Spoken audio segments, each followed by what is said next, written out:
మీ YouTubers పని బావుంది. మంచిగా నవ్వుకుంటూ హ్యాపీగా వీడియోస్ తీసుకుంటున్నారు. అమౌంట్ గూడా వస్తున్నాయి అని జెప్పేసి చాలా మంది అనుకుంటారు. కానీ దాని వెనకాల ఉండే కష్టము అంతా ఇంతా కాదు. అటు వర్క్‌ను, ఇటు ఇంటిని రెండింటిని మేనేజ్ జేసుకోవాలి. ఏ చిన్న పనిలో గూడా లోటు రాకుండా ఇంత కష్టపడి వీడియోస్ తీసినా ఒక్కొక్కసారి వ్యూసే రావు.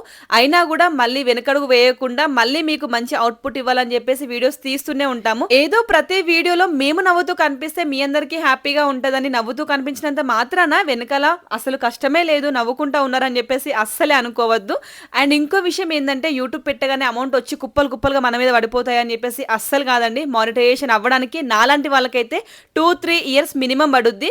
దానివల్ల వచ్చిన హెల్త్ ఇష్యూస్ కూడా చాలా. అలానే వదులుకుంటామా అంటే వదులుకోలేము. ఎందుకంటే ఇంటి దగ్గర ఉండి చేసుకునే పనిలో యూట్యూబ్ ఇస్ ద బెస్ట్ అండి. మాకు తెలిసిన జ్ఞానాన్ని యూట్యూబ్ లో షేర్ చేయడం వల్ల 4 డబ్బులు వస్తే అవి ఫ్యామిలీకే ఉపయోగపడతాయని తప్ప అందులో నుంచి డబ్బులు వచ్చి కుప్పలు కుప్పలుగా సంపాదించి కష్టాలు లేకుండా అయితే ఎవ్వరూ ఉండరు.